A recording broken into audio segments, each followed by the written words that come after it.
Ferme les yeux un instant. Imagine-toi le jour de ton mariage. Tout le monde sourit autour de toi. Les regards sont remplis d'espoir. Les cœurs débordent de joie. Mais au fond de toi, une question silencieuse. Est-ce que cette personne à mes côtés sera une source de paix pour mon cœur? Ou une épreuve que je n'ai pas vue venir? Mon frère, ma sœur. Le mariage n'est pas qu'une célébration. C'est une adoration. C'est un engagement devant Allah. C'est la moitié de ta religion. Et pourtant, combien d'entre nous choisissent avec leur cœur, sans consulter leur raison? Combien se laissent séduire par une apparence, en oubliant l'essentiel? Combien construisent leur mariage sur des fondations fragiles, qui s'effondrent au premier vent? Aujourd'hui, je veux te parler de ce qui compte vraiment. Des signes qu'Allah nous montre, avant même que le mariage ne commence. Des fondations solides, qui protègent ton foyer de l'effondrement. Des vérités que beaucoup ignorent, jusqu'à ce qu'il soit trop tard. Parce qu'Allah nous aime. Et il ne veut pas que nous souffrions par ignorance. Il ne veut pas que nous pleurions des années, pour une décision prise en quelques semaines. Avant de continuer, si ce rappel te touche déjà, clique sur j'aime pour encourager ce type de contenu. Abonne-toi à cette chaîne, active la cloche pour ne rien manquer. Et surtout, laisse un commentaire pour me dire ce que tu en penses. Partage cette vidéo à une personne qui en a besoin. Ton frère, ta sœur, ton cousin, ton ami. Ton simple geste peut changer une vie. Peut-être même sauver un mariage avant qu'il ne commence mal. Continuons ensemble. Le prophète, paix et salut sur lui, nous a laissé un enseignement clair. Un enseignement qui traverse les siècles. Un enseignement qui reste valable aujourd'hui comme il l'était il y a 14 siècles. Il a dit qu'une femme est recherchée pour 4 raisons. Sa richesse, sa beauté, sa lignée et sa religion. Puis il a dit, paix et salut sur lui, choisis celle qui a la religion, tu seras heureux. Ces mots ne sont pas une simple recommandation. Ce sont des paroles de sagesse d'un homme qui ne parlait jamais par passion. D'un homme guidé par la révélation divine. Mais attention, mon frère, ma sœur. La religion, ce n'est pas juste prier à la mosquée. Ce n'est pas porter un vêtement islamique et c'est tout. Ce n'est pas réciter le Coran sans en comprendre le sens. Ce n'est pas afficher une image pieuse devant les gens. La vraie religion, c'est le comportement. C'est la noblesse du caractère. C'est la sincérité du cœur. C'est la crainte d'Allah dans les moments où personne ne regarde. C'est l'honnêteté quand on pourrait mentir. C'est la patience quand on pourrait exploser. C'est la douceur quand on pourrait être dur. Quand tu cherches un époux ou une épouse, regarde comment cette personne traite les autres. Pas seulement toi, mais les autres. Le serveur au restaurant. Le gardien de l'immeuble. Les gens qu'elle ne cherche pas à impressionner. Regarde comment elle parle d'Allah. Avec amour ou avec indifférence? Avec espoir ou avec négligence? Regarde comment elle réagit face à l'épreuve. Est-ce qu'elle se plaint sans cesse? Ou est-ce qu'elle trouve refuge en Allah? Parce que la beauté s'efface avec le temps. Les rides viennent. Les cheveux blanchissent. Le corps change. La richesse disparaît. L'argent peut être perdu en un instant. Une entreprise peut faire faillite. Un emploi peut être perdu. Mais la religion, elle illumine ton foyer dans les moments les plus sombres. Elle te donne de l'espoir quand tout semble perdu. Elle te rappelle qu'Allah est toujours là. Il y a un signe qui ne trompe jamais. Un signe qu'Allah a placé devant nos yeux pour nous protéger. Un signe que beaucoup ignorent et le regrettent amèrement. C'est la façon dont une personne traite ses parents. Je vais te raconter quelque chose de réel. Quelque chose que j'ai vécu de mes propres yeux. Un jour, j'ai célébré un mariage. Tout était beau. Tout semblait parfait. Les fleurs. Les lumières. Les sourires. Mais juste après la cérémonie, le jeune marié a dit quelque chose de très irrespectueux à sa mère. Devant tout le monde. Le jour le plus heureux de sa vie, et il manquait de respect à celle qu'il a mis au monde. À celle qu'il a portée 9 mois. À celle qui a passé des nuits blanches pour lui. Je me suis assis avec lui. Je lui ai dit calmement, si tu traites ta mère ainsi le jour de ton mariage, comment traiteras-tu ton épouse? Il n'a pas su quoi répondre. Mon frère, ma sœur. Allah dit dans le Coran, ton Seigneur a décrété que vous n'adoriez que lui, et que vous soyez bienfaisants envers vos parents. Il a lié l'adoration à lui, avec le bon comportement envers les parents. Dans le même verset. Cela devrait nous faire réfléchir profondément. Si quelqu'un ne respecte pas ses parents, c'est un signe. Un signe clair. Un signe qu'on ne peut pas ignorer. Parce que celui qui n'a pas de gratitude envers ceux qui l'ont élevé, comment aura-t-il de la gratitude envers toi? Celui qui lève la voix sur sa mère, lèvera-t-il la voix sur toi? Celui qui ignore les besoins de son père, ignorera-t-il tes besoins? Observe bien. Écoute comment il parle de sa mère. Avec tendresse ou avec mépris. Regarde comment elle traite son père. Avec respect ou avec arrogance. C'est un miroir de ce qui t'attend. Un miroir qui ne ment jamais. Combien de fois ai-je entendu cette phrase? Ne t'inquiète pas, il changera après le mariage. Ou encore, elle va mûrir avec le temps. Elle va devenir plus responsable. Il va arrêter ses mauvaises habitudes. Mon frère, ma sœur. Laisse-moi te dire une vérité qui peut te sauver d'années de souffrance. Une vérité que j'ai vue se confirmer encore et encore. Ne marie jamais quelqu'un pour son potentiel. Marie quelqu'un pour ce qu'il est aujourd'hui. Pas pour ce qu'il pourrait devenir demain. J'ai rencontré une sœur, il y a quelques années. Elle voulait se marier avec un homme qui avait des comportements problématiques. Il ne priait pas régulièrement. Il mentait facilement. Il avait des fréquentations douteuses. Mais elle était convaincue qu'elle pouvait le changer. Je lui ai conseillé avec tout mon cœur, ma sœur, ne fais pas ça. Vous êtes trop différents. Elle m'a souri avec une confiance absolue et m'a dit, ne vous inquiétez pas, il va changer.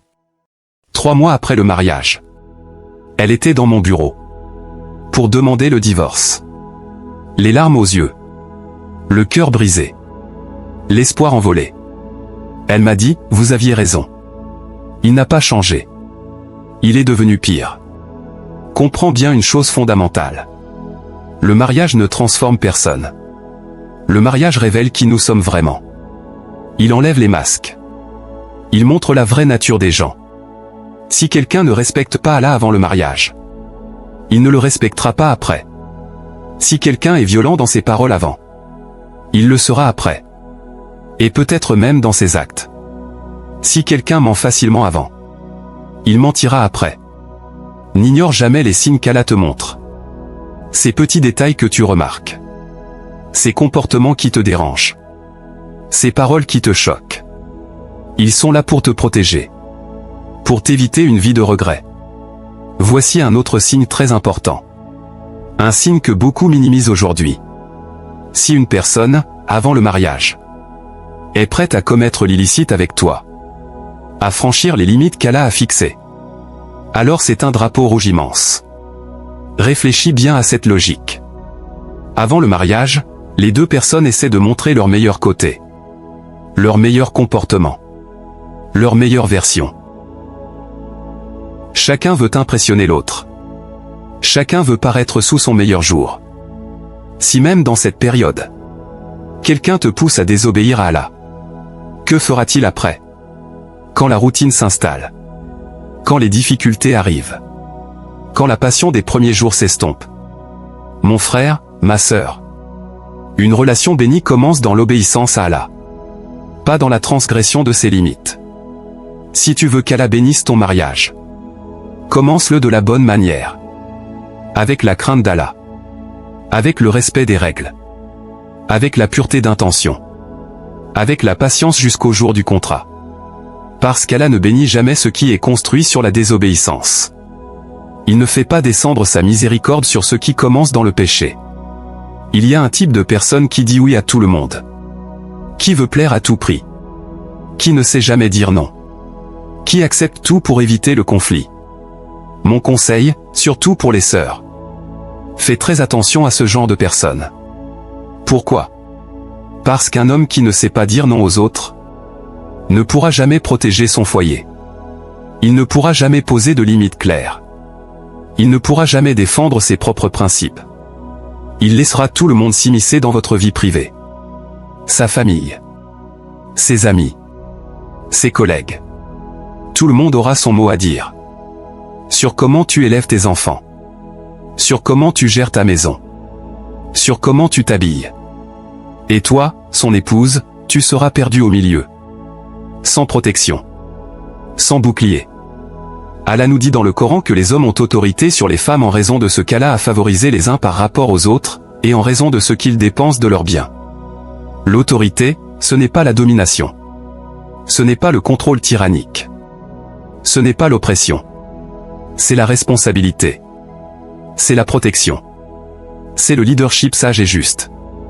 Un homme doit savoir dire non quand c'est nécessaire. Il doit savoir protéger sa femme, même si cela déplaît à d'autres. Il doit avoir le courage de ses convictions. Alors avant de te marier, observe bien. Est-ce que cette personne a une colonne vertébrale? Ou est-ce qu'elle se plie à chaque vent? Est-ce qu'elle a des principes? Ou est-ce qu'elle change d'avis selon les gens? Le prophète, paix et salut sur lui, nous a enseigné que l'être humain suit la religion de son ami intime. Alors que chacun fasse attention à qui il prend pour ami. Dis-moi qui tu fréquentes. Et je te dirai qui tu es. Cette sagesse est universelle et intemporelle. Avant de te marier, regarde les amis de cette personne. Regarde son entourage. Regarde les gens avec qui elle passe du temps. Regarde ce qu'elle appelle quand elle a un problème. Si une femme a des relations très ouvertes avec des hommes. Si elle n'a aucune limite dans ses amitiés. Si elle partage tout avec tout le monde. Comment penseras-tu qu'elle se comportera après le mariage? Si un homme traîne avec des gens qui ne respectent pas Allah. Qui boivent, qui mentent, qui trompent. Qui se moquent de la religion. Penses-tu qu'il sera différent avec toi? Mon frère, ma sœur. L'entourage d'une personne est le reflet de ses valeurs. De ses priorités. De son caractère. Si tu veux un mariage sain, choisis quelqu'un dont l'entourage est sain. Quelqu'un qui fréquente des gens de bien. Des gens qui l'encouragent dans le bien. Des gens qui le rappellent à Allah quand il s'égare. Parce qu'après le mariage, ces mêmes personnes seront autour de ton foyer. Dans ta vie. Influençant tes décisions. Influençant tes enfants. Mon frère, ma sœur. Le mariage est une adoration. Ce n'est pas juste un contrat social. Ce n'est pas juste une tradition culturelle. C'est un engagement sacré devant celui qui nous a créés. Si tu veux qu'Allah bénisse ton union, commence par le placer au centre. Cherche quelqu'un qui t'aidera à te rapprocher de lui. Quelqu'un qui te rappellera la prière. Quelqu'un qui t'encouragera dans le bien. Pas quelqu'un qui t'en éloignera. Pas quelqu'un qui te dira que tu es trop religieux. Allah, dans sa sagesse infinie, nous envoie toujours des signes. Avant chaque décision importante. Avant chaque choix crucial. Mais nous, souvent, nous ignorons ces signes. Parce que nous avons déjà décidé avec notre cœur. Parce que nous sommes aveuglés par l'amour. Parce que nous ne voulons pas voir la réalité. Sois attentif. Demande à Allah de t'éclairer. Fais la prière de consultation. Demande conseil aux gens pieux. À ceux qui te veulent du bien. Et observe. Allah te montrera ce qui est bon pour toi. Si tu es patient. Si tu es sincère. Tu es responsable de ton choix. Personne d'autre. Ni ta famille. Ni tes amis. Ni la société. C'est toi qui vivras avec cette personne. Tous les jours. Toutes les nuits. Dans la joie comme dans la tristesse. Alors ne laisse personne décider à ta place. Et ne te précipite pas. Prends ton temps. Pose des questions. Les bonnes questions. Observe. Les petits détails. Réfléchis. Profondément. Et consulte Allah. Sincèrement. Si tu as fait des erreurs dans le passé. Si tu as choisi sans réfléchir. Si tu es dans une situation difficile aujourd'hui. Sache qu'Allah est le tout miséricordieux. Il ne t'abandonne jamais. Jamais. Reviens vers lui. Demande-lui de l'aide. Demande-lui de la patience. Demande-lui de la sagesse. Demande-lui une issue. Il te répondra. Car Allah dit dans le Coran, invoquez-moi, je vous répondrai. C'est une promesse divine. Une promesse qui ne sera jamais brisée. Mon frère, ma sœur. Le mariage est l'une des plus grandes bénédictions qu'Allah peut nous accorder.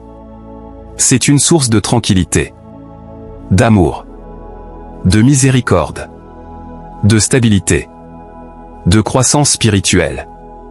Mais comme toute bénédiction, il faut la protéger. Il faut la choisir avec soin. Il faut la construire sur des fondations solides.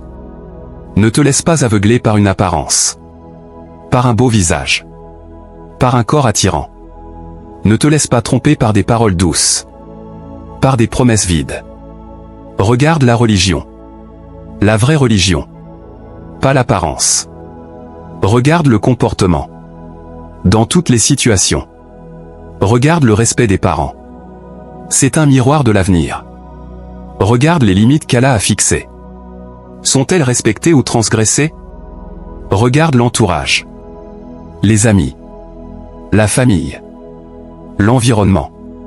Et surtout, place Allah au centre de ton choix. Demande-lui de te guider. Fais-lui confiance. Parce qu'un mariage béni par Allah est un mariage rempli de paix, de miséricorde, de sérénité.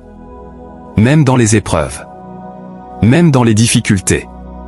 Que Allah te guide vers ce qui est bon pour toi. Qu'il te protège de ce qui peut te nuire. Qu'il bénisse ton union. Et qu'il fasse de ton foyer un lieu de paix et d'adoration. Un lieu où son nom est évoqué. Un lieu où ses limites sont respectées. Si ce rappel t'a touché, laisse un commentaire en bas pour me dire ce que tu en penses. Dis-moi quelle leçon t'a le plus marqué aujourd'hui. Quelle vérité a résonné dans ton cœur. Mets un j'aime pour soutenir ce type de contenu.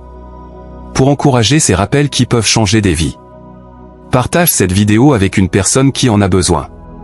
Ton frère, ta sœur, ton cousin, ton ami, quelqu'un qui cherche à se marier, quelqu'un qui hésite dans son choix. Un simple partage peut changer une vie, peut sauver un mariage, peut éviter des années de souffrance. Abonne-toi à cette chaîne et active la cloche, pour ne manquer aucun rappel qui peut transformer ton cœur. Pour continuer ce voyage spirituel ensemble. Et n'oublie pas que Allah nous aime plus que nous ne nous aimons nous-mêmes. Qu'il veut notre bonheur, notre paix, notre réussite. Qu'il te protège, te guide et t'apaise. Dans tous les aspects de ta vie. Que Allah vous bénisse. Que la paix soit sur vous.